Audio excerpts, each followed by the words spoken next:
तुम्ही रिक्षा चालवत होते. 25% यादी असते ना.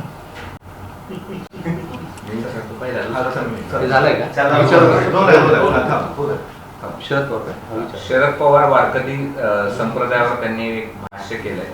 वारकरी संप्रदायात प्रतिगामी लोकांची घुसखोरी झाली आहे. वारकरी संप्रदायात 60% लोकांनी मांडणी जी केली आहे ती धर्मांध शक्तीला बळ देणारी आहे असं त्यांनी म्हटलं.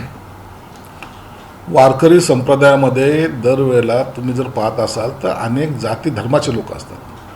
कोणत्याही एका पर्टिक्युलर जातीचा माणूस त्या संप्रदायामध्ये नसतो आणि म्हणून त्याला जातीय बळ देणे वगैरे वगैरे हा जो काही अपप्रचार चालला आहे ते खऱ्या अर्थानं हिंदू धर्माला डॅमेज करण्याचा हा एक प्रकार आहे. कृपया त्यांच्यामध्ये असलेली एकता किंवा त्यांच्यामध्ये असलेली ताकद ही डिवाइड करण्याचा जे काही प्रयत्न पवारसाहेब करतात असं करू नका. तो संप्रदाय एक वेगळ्या दृष्टिकोनातून महाराष्ट्र त्याच्याकडे पाहतो. त्यांच्यामध्ये वैशिष्ट्य काय आहे तर ते एकमेकाचे चरण स्पर्श करतात. असा मला वाटतं या संप्रदायासारखा दुसरा संप्रदाय महाराष्ट्रात नाही तर देशातही तुम्हाला पाहायला मिळणार नाही. म्हणून त्याच्यामध्ये जातीय काहीतरी घुसखोरी होईल आणि ते त्या ठिकाणी सुद्धा जातीयवाद होईल असं म्हणायला काही हरकत म्हणू नये आणि त्याचा काही परिणाम त्यांच्यावर. उपमुख्यमंत्री सुनेत्र पवार यांच्या जीवाला रुपाली चाकणकर यांच्याकडनं धोका असल्याची तक्रार करण्यात आलेली आहे आणि त्याबाबत चौकशीही सुरू झालेली आहे. सुनेत्रा वहिनीच्या जीवाला धोका आहे की नाही हे तर पोलीस तपासामध्ये दिसेल, परंतु त्यांनी सावध राहिलं पाहिजे एवढं मात्र निश्चित आहे. राजकारणामध्ये एखादी महिला जेव्हा अशा एका मोठ्या पदावर जाते त्या टायमाला त्यांना संकटाला सामना करावा लागतं हे अनेक वेळा आपण पाहिलेलं आहे. म्हणून चाकणकर असतील किंवा इतर काय असतील आता ती चौकशी यासाठी करते. या चौकशीमध्ये मला वाटतं हे सर्व निष्पन्न होईल, परंतु सुनेत्रा वहिनीने सुद्धा आपली स्वतःची काळजी घेतली पाहिजे. एक नवी दिल्लीची कालची घटना आहे. मनीषा म्हैसकर तुम्हाला माहिती असेल ते भाषणात बोलताना असं म्हणाले की माझा विभाग चालवायला आम्हाला महिला अधिकारी नको असं मला 2023 मध्ये महायुती सरकारच्याच एका मंत्र्यांनी सांगितलं आणि महिला म्हणून मला डावलण्यात आल्याची प्रथम भावना त्यावेळेस निर्माण झाली. मनीषा म्हैसकर डेकोरेटेड अधिकारी आहेत. मनीषा म्हैसकरनी इतक्या नंतर आपला खुलासा करणं हे सरकारी अधिकारी म्हणून योग्य नाही आहे. एखाद्या मंत्रालयामध्ये कोण सचिव असावा कोण नसावा हा मंत्र्याचा अधिकार असतो. म्हणून आता जरी मंत्रालयात पाहिलं तर बहुतेक महिला या मंत्रालयात काम करतात. म्हणून एखाद्या महिलावर अन्याय करण्यासाठी हे वक्तव्य केलं असं म्हणणं सुद्धा गैर आहे. आज सेक्रेटरी रँकमध्ये जर पाहिलं तर 5-6 महिला ज्या प्रधान सचिव पदावर आहेत आणि चांगलं काम करत आहेत. MECBमध्ये महावितरणमध्ये बघा, तुम्ही इतर ठिकाणी बघा, फायनान्समध्ये बघा, या सगळ्या महिला अधिकारी आहेत. म्हणून महिलांचा सन्मान करणं हे महायुतीचं काम आहे. यांचा अपमान करणं हे संस्कृती आमची नाही आहे. खराबच्या जागी जर एखादा मुसलमान असता तर सर्व मुसलमानांची वरात काढली असते असं विजय वडेट्टीवार म्हणतात. वडेट्टीवाराने असं स्टेटमेंट करणं हा दिवाळखोरीचं लक्षण आहे. त्यांना कदाचित इतिहास माहीत नसेल.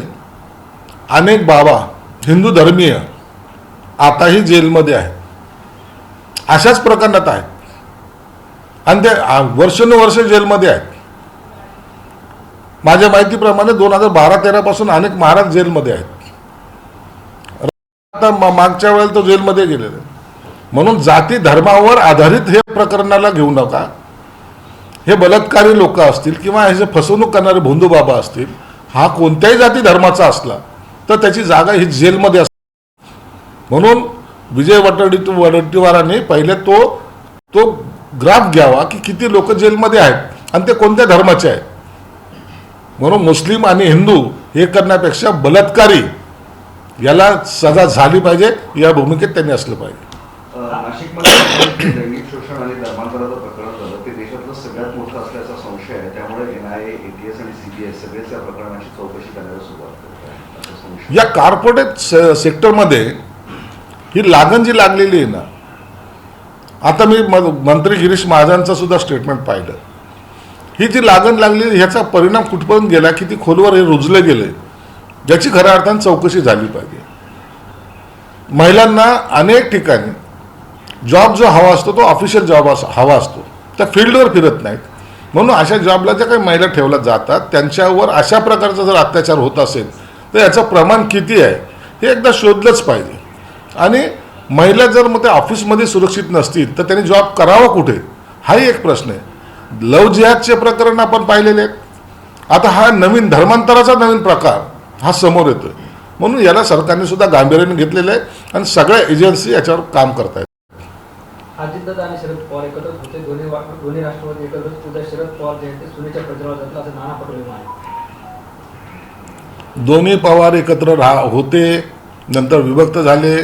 आज त्यांची पोझिशन काय आहे हे पवार कुटुंब एकमेकाला अंडरस्टँडिंगमध्ये जाणून घेत आहे. सुप्रिया सुळे सुद्धा सांगितलं की मी मतदानाला जाणार आहे, परंतु जर आग्रह केला तर मी प्रचारात सुद्धा उतरणार आहे.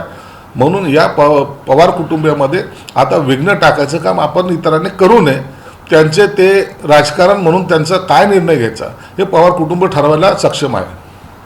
अशोक खरातांची व्याप्ती दिवसेंदिवस वाढतच चालली आहे. अगदी पूर्ण राज्यात त्यांची लोक इथपर्यंत ते गेले आहे. ईडीने आता कारवाई सुरू केलेली आहे, तरी सुद्धा कारवाई होत नाही अशी ओरड होतीच. अशोक खरात प्रकरण हे फार मोठं आणि गंभीर आहे. मी पूर्वीपासून सांगत आलेलो आहे. हे एखाद्या केसपुरतं मर्यादित नाही आहे किंवा एखाद्या अत्याचारापुरतं मर्यादित नाही आहे. जमीन घोटाळे, पैशाचे व्यवहार, बलात्काराचे प्रकरणं, त्याच्याबरोबर आणखी संबंधित अधिकारचे प्रकरणं, राजकीय पुढाऱ्यांचे प्रश्न, हे सर्व त्याच्यात गुंतागुंतीचा हा मोठा चक्रव्यूह आहे. म्हणून याला भेदायला सर्व अधिकारी आता तयार झालेले आहेत. काही दिवस आपल्याला थोडी निश्चित वाट पाहावी लागेल. एक एक प्रकरण जसे जसे बाहेर येतील त्याचा तपास करणं ही अधिकाऱ्यासाठी सुद्धा कसोटी आहे. म्हणून या प्रकरणामध्ये अशोक खरात आणि त्याच्याबरोबरचे असलेले सहकारी आता काही दिवसानंतर त्यांच्या सहकार्याचे नावं यायला सुरुवात होतील आणि ते सुद्धा आपल्याला जेलमध्ये दिसतील. ठाणे जिल्हाधिकाऱ्यासमोर तुमचे बॅनर लावण्यात आले, त्यावर एकनाथ शिंदे, श्रीकांत शिंदेचा फोटो आहे, मात्र सीएमचा फोटो नाही. ते जर जाहिरात शासकीय असेल तर काढल्याच्या प्रसाद बॅनर का लावला अशी टीका आहे. शासकीय जाहिरात ही वेगळी असते. शासकीय जाहिरातीचा एक प्रोटोकॉल असतो आणि हा प्रोटोकॉल तुम्ही आम्ही नाही तर सुप्रीम कोर्ट ठरवलेले डायरेक्शन प्रमाणे द्यावा लागतो. त्याच्यात इतरांचे फोटो टाकता येत नाही. ही वैयक्तिक जाहिरात कोणी काय टाकायची त्याचा प्रश्न आहे. हे माझा नेता आहे यांचा फोटो टाकून मी जर जाहिरात करत असेल त्यात गैर काय? शासकीय पैशाचे उधळपट्टी करून जर प्रायव्हेट जाहिरात करत असाल तर त्याच्यावर कारवाई होणं गरजेचं आहे. वैयक्तिक जाहिरात कोणी कशी करावी हा ज्याचा त्याचा अधिकार आहे. एमआयएमच्या विरोधी पक्षनेत्याचं वाक्य तुम्हाला सांगतो. औरंगाबाद शहर के वोट कोई भी महापौर होगा, आमदार होगा, मंत्री होगा, कोई खासदार होगा, मगर इम्तियाज जलील की इजाजत के बिना वोट सिटी में आप कुछ करते कोशिश भी मत. एक तो करूंगा, ऑफिस भी पढ़ूंगा, ध्यान रखना. एमआयएमला असलेली मस्ती, जातीवादाचं भरलेलं त्यांच्या डोक्यामध्ये तो राग, संभाजीनगर झालेलं नामांतर आणि त्याचे आले त्याच्यामुळं त्यांच्या त्याचा हा परिणाम आहे. कोणी जर दाखवायचा प्रयत्न करत असाल, तुम्हाला असं जर वाटत असेल की ही जागा इकडचा भाग माझा आहे, माझा, ही नाही. रजाकारी उकडून फेकण्याची ताकद या संभाजीनगरमध्ये आहे. म्हणून अशा भाषा व्यक्त करणाऱ्या जे काय केलेली त्यांनी त्याच्यावर निश्चितच आता गुन्हा सुद्धा नोंदला पाहिजे आणि त्या पोलिसांनी त्यांच्या बरोबर असलेल्या इतर सहकाऱ्यांना सुद्धा याची समज नोटीस देऊन. तुमच्या एका नेत्यावर हिवाळा प्रकरणात आरोप जमिनी संदर्भात आरोप झाले होते. त्यावर पोलिसांनी गुन्हे दाखल केले आहे. एकाला अटक केली आहे आणि दुसऱ्याला अटक करण्याची प्रक्रिया सुरू होऊ शकते. असं चित्र एकूणच तुमचे नेतेही अडचणीत येऊ शकतात. अटक केली या प्रकरणात नाही, या प्रकरणाचा मला आणखी पुरेपूर हे निश्चित माहिती, परंतु जे काही कायदेशीर कारवाई पोलीस करतायत त्याला प्रकारचा विरोध नसतो.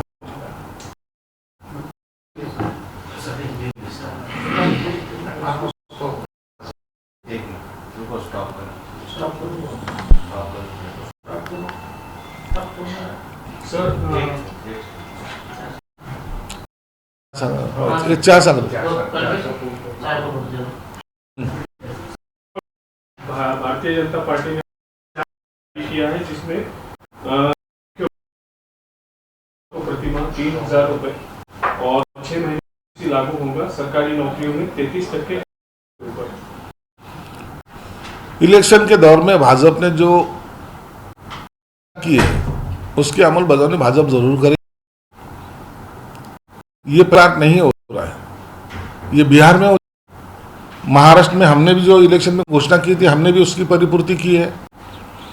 इसलिए बीजेपी ने वहां जो घोषणा की है जरूर करेंगे और कि देना आज भी बहुत अहम रखती है। महिला वर्ग इससे खुश होगा और जरूर वहां की सत्ता पलटेगी, सत्ता वहां जरूर आएगी।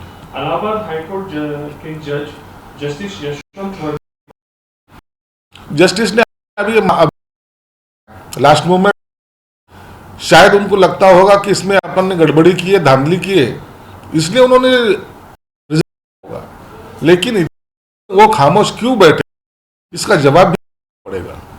परिसीमन महिला नहीं, परिसीमन असली मुद्दा है। कांग्रेस जो तरीके से सरकार कांग्रेस ने जो कुछ 70 कुछ काम तो किया नहीं है, भी जो उनमें पैर अड़ाने की, पैर डालने की कोशिश करते आ रही है, लेकिन अब लोग बीजेपी के साथ रहेंगे और वहां की सरकार ये निश्चित तौर पे बनेगी। उत्तर प्रदेश में एसआईआर की फाइनल सूची अच्छी बात है ना, जाहिर हो चुकी। अगर अभी लेने का लगता है परिवर्तन की लाट देश भर में चलेगी।